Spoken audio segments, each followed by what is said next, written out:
Hello, my darling hearts. It's your GAPS coach, Emma here, gut health specialist and private health investigator.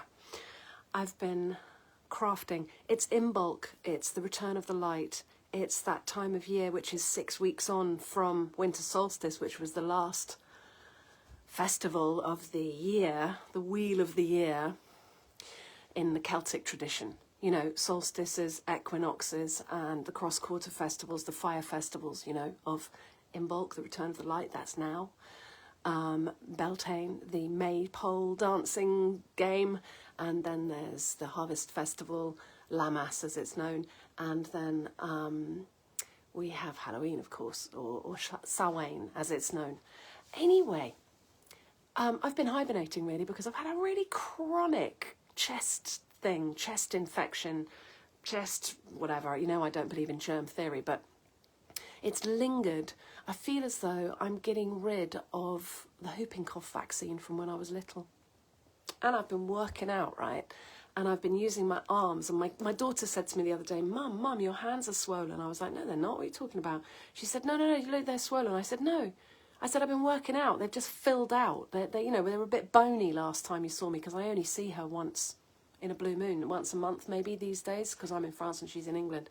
And she really noticed that my hands are filling out because I'm doing loads of floor exercises, you know, what do they call it, calisthenics or whatever it is. Anyway, I just tried to do a voice thing to give the description for this little thing, and I tried to say telepathy into the voice predictor thing, and it wouldn't let me. I find that very telling. I've been listening. I wanted to show you my butter that I made and my basket that I made and my spinning wheel that I've got. I've been doing spinning. It's so therapeutic to do something with your hands. But I've just been hibernating, feeling not very well, crafting and listening to podcasts. And I've been listening to this podcast called, I don't want to say it out loud because I feel like the old algorithm might just snip me off. But basically, it's the tapes, right? And then it's the word that I just said you couldn't put in. Beginning with T, which is about people sharing thoughts, right? So go and look up the tapes and have a look because it's so fascinating. For those of you who know me well, I've been working with adults and children with learning difficulties and with autism. Quite often the kids are non-verbal. Now, I have had great success with GAPS, gut and psychology syndrome, healing and sealing the gut lining and actually allowing the child to heal from the inside out using the food as the medicine and then regaining some kind of contact, because non-verbal kids quite often, they're literally flapping around. They flap their hands, they look up at the sky, they spin around, you know, they're disassociated from their bodies. But the truth is, they're still in there. They're perfectly compos mentis. It's just that they have this disassociation with the body and their sensory perception is not there. But basically because myelin sheaths, the electrical wiring of their nervous system, is degraded and it's backfiring, and they have all sorts of sensory perceptions. They don't like loud noises, bright lights freak them out, too much going on just freaks them out because they can't process all that information. But what this seems to have done, which is so fascinating, and we accept anyone exactly as they are, but surely, you know, if you've got a non-verbal kid who is actually smearing excrement on the wall and banging their head on the floor, right, and screaming all day long, it makes your life a bit difficult, right? And somebody's got to be there to look after them. So what we want to do is get them to a point where they can live in both worlds, because what's happening is their consciousness, because it is suppressed, they cannot experience this 3D reality via their senses. Consciousness escapes into the ether, into the etheric realms, and they can communicate using that word that they wouldn't let me say, telepathy, right? So it's very interesting, and quite often mamas of kids who are nonverbal can communicate with their kids using thoughts and images. It's remarkable. And I'm not suggesting we want to change them in any way, like, you know, fix them. No, we don't want to fix them. We want to get them to the point where they can operate in the 3D and maintain these amazing qualities, which we all have the capacity to experience. I believe that small children all have a kind of telepathy. In fact, my baby, when she was about 3 or 4, she used to talk to me like this. She'd go,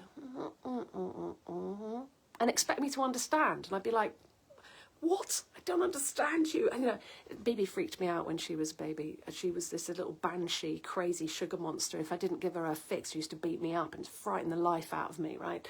And it's like she became the boss, is what it felt like.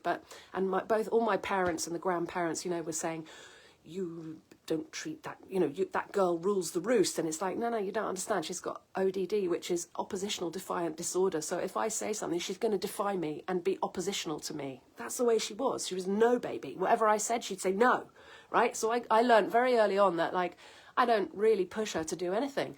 And I let her find out the hard way, and I let her fall over, and I let her make mistakes, and I'm there to pick up the pieces and give her unconditional love, which was a challenge. But then I found gaps, and then everything balanced out because we balanced her gut, and that balanced her neurology, and then she stopped being so obsessive and so compulsive and so tenacious. But actually being tenacious is an amazing tool for life, because it means you don't let go, you keep going till the bitter end. But we don't want people to get fixated on things, ADHD, ODD styly, OCD, ADHD, all those acronyms, and be so fixated that they can't get on with anything else in their life. So we need to find the balance between living in the 3D realm, being able to operate in the 3D realm, being able to communicate in the 3D realm, and having these magical qualities of being able to send messages to one another in the etheric, in the ether, through the ether. This is a real thing. I'm so excited. Me being stuck kind of in a slow down mode because of this chesty thing I've had has actually helped me to have lots of revelations. Not least that I just found out this morning that Rennett, which is the substance that's used to curdle the milk to then make curds and whey so that you can then take the curds and make cheese, which originally used to come from the stomach of a calf. So the sacrificial calf, you take the gastric juices from the calf's stomach, and that would be your rennet, and you just put a tiny little bit into the milk and it would make it curdle into curds and whey to make cheese. So for all you vegetarians and vegans out there, now they've got vegetarian. You can use lemon juice actually, and you can use vinegar, and that also will cause the milk to curdle so that you can make mozzarella, and you can make lots of cheeses like that. But I just found out via Cultivate Elevate, I don't know if you follow that guy, but he's really interesting and he does really good research. Oh, did you hear my wheezy chest then?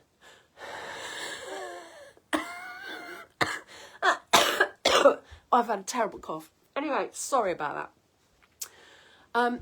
Rennet. Most of the world's rennet these days, the vegetarian rennet, is made by guess who? They're one of those big ones, beginning with P. Most of the vegetarian rennet in the world is made by Pfizer's. What the hell's that doing to our cheese? I wonder.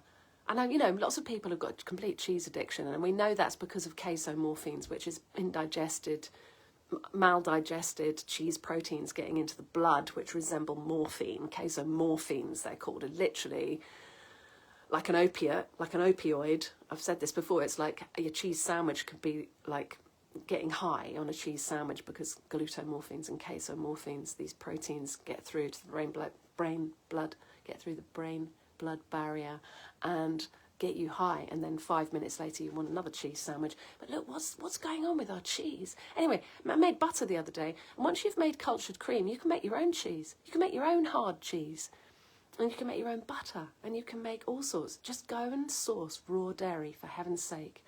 Pasteurised dairy is completely indigestible. I also found out recently that the pasteurising equipment was patented by guess who? The Rockefellers, I can't remember, or maybe it's the other one, the Rothschilds, I can't remember, but they were like, right, we've got this equipment, we've got to sell it to them now. Let's make it law that you have to pasteurise all the milk. And, since the old not JFK, what's his name, Junior, Robert Kennedy Jr., whatever, is involved now with the American administration, he's talking about bringing back raw milk and doing all sorts of other quite interesting things. And I wonder where it's all going to end and what's going to happen next. It feels quite hopeful, but at the same time, they always get your hopes up so they can dash them, don't they? But screw them.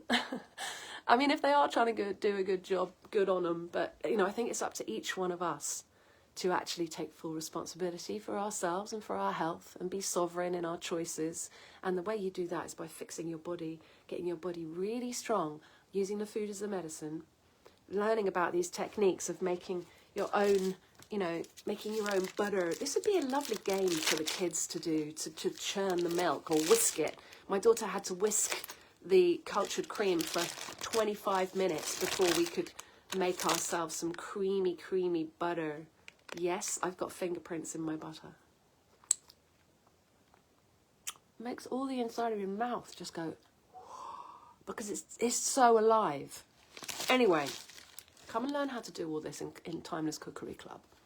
And if you've got any kind of chronic anything, let me be your private health detective, because I find it super interesting and nothing phases me. People send me pictures of doo-doo and everything. I couldn't care less. It's very interesting what's going on inside the body. And the body's constantly giving us messages. I've got some liver spots here. That's messages from my body saying your liver isn't as clean as it could be. So I'm working on the old coffee enemas at the moment. Anyway, darling hearts, have a beautiful day. Avoid vegetarian cheeses and get crafting, because using your hands is so satisfying. It actually gets us in a rhythm, working with spinning, with weaving, with, you know, we made these baskets as well. It's a rubbish basket, but it's a little basket. I'm keeping Jack's brush in it and his little, you know, his toy. It's so satisfying crafting and weaving and all that jazz. So take time to be good to yourself and find out the old ways of doing things, because the old ways are the best ways. Anyway, darling hearts, love you so. See me at timelesscookery.com. Bye.